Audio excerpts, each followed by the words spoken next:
The media so boldly and brazenly lies about left-wing political violence and downplays it and vilifies the police. And so on this show, I want to take you through everything. I think it'll be a really interesting exercise in media bias. So here's the offending tweet. It was sent out by Krem2 News, which is a TV news station in Spokane. So it says the Spokane, this is 8:18 p.m. last night, okay? The Spokane Police Department has deployed gas on a group of peaceful protesters outside the Spokane ICE office. Several people have been arrested. So again, the Spokane Police Department has deployed gas on a group of peaceful protesters.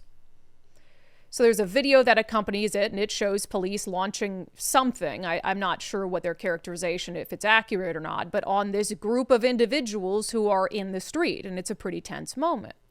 So as soon as I saw that, I thought, well, that's bullshit.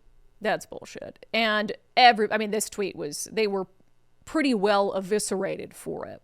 So I thought, well, let me go back and look at the timeline. So let me set up what happened in Spokane in the 6 hours leading up to Krem2 News sending out this tweet that Spokane police were attacking peaceful protesters. So there's a guy named Ben Stuckert in Spokane. He's a former Spokane city council member.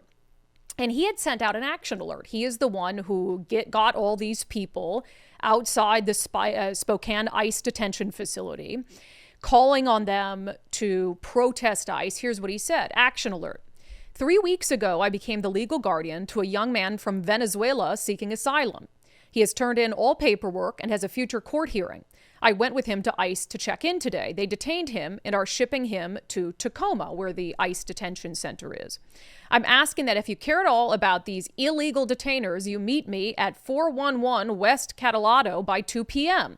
I'm going to sit in front of the bus. Feel free to join me. The Latino community needs the rest of our community now. Not tonight, not Saturday, but right now.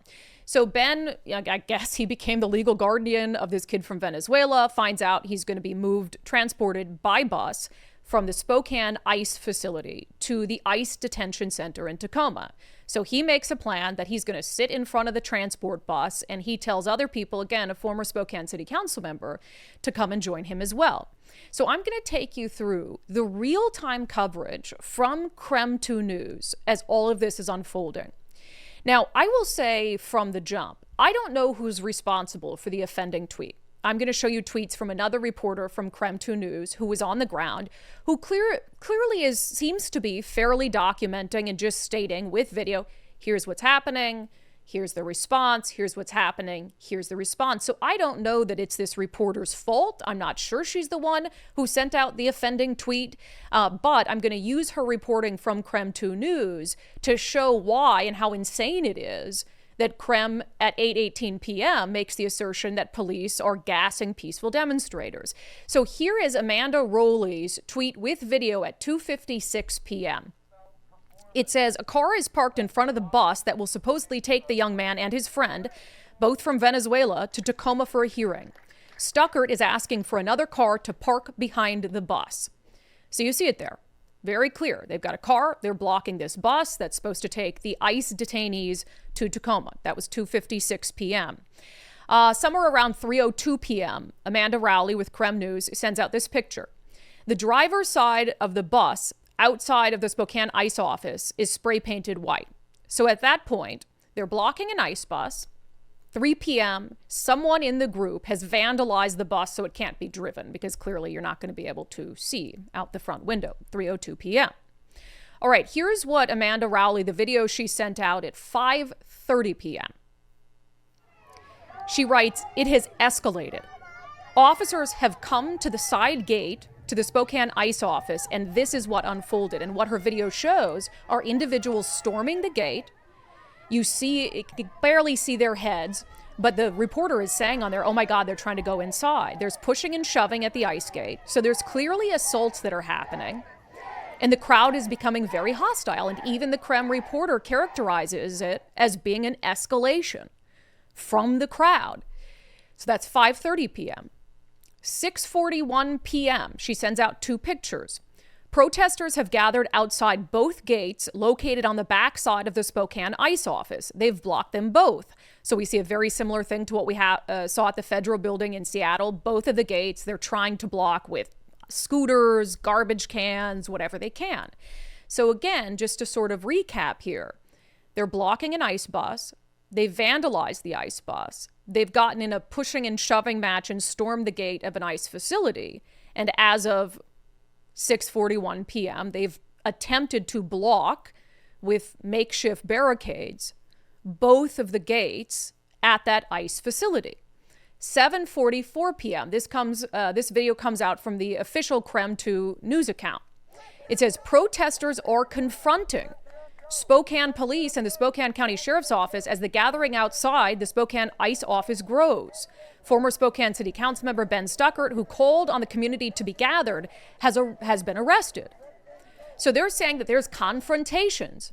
You see, Nicole, can you do it one more time, actually, because I want people to look closely. These confrontations are happening in the middle of the road, and there's actually people who, you see the benches. They've tried to block police cars with these bikes and with these benches. And Krem 2 News is saying at 7:44 p.m. from their official X account that there have been arrests, that things have escalated.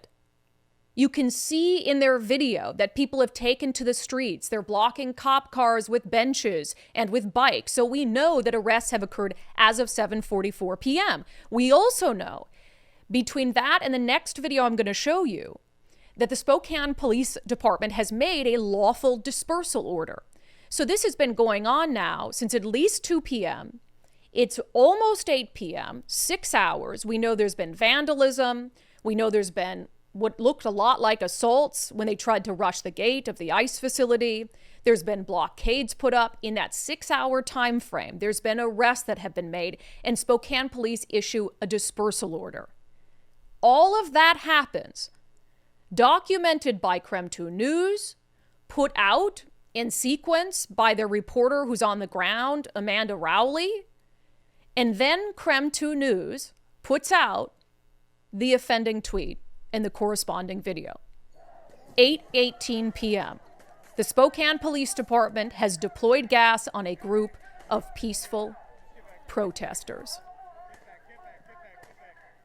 Peaceful protesters doing nothing wrong, and Spokane police have gassed them.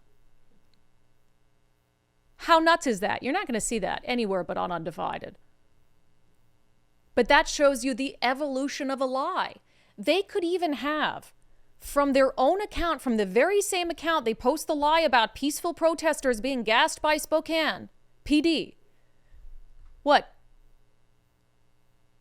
29 minutes before that? They're saying and they're showing video of confrontations and arrests are being made. And in all the hours leading up to that, they're documenting, blocking a bus, vandalizing the ICE facility, storming the gates of the ICE facility, taking to the streets, blockading police cars. Their own reporter has documented it all and put it out there. And then at 8:18 p.m., they're saying these poor peaceful protesters are being gassed by the Spokane Police Department. That's why you can't trust the legacy media. That's a perfect example of how the legacy media lies when it's left-wing political violence and when they want to spin a narrative that makes the police department look bad. And in total, more than 30 arrests. Were those peaceful people too, Krem? Did the city of Spokane just come in and arrest 30 people for just being peaceful, whose only crime apparently was being gassed by the evil police department?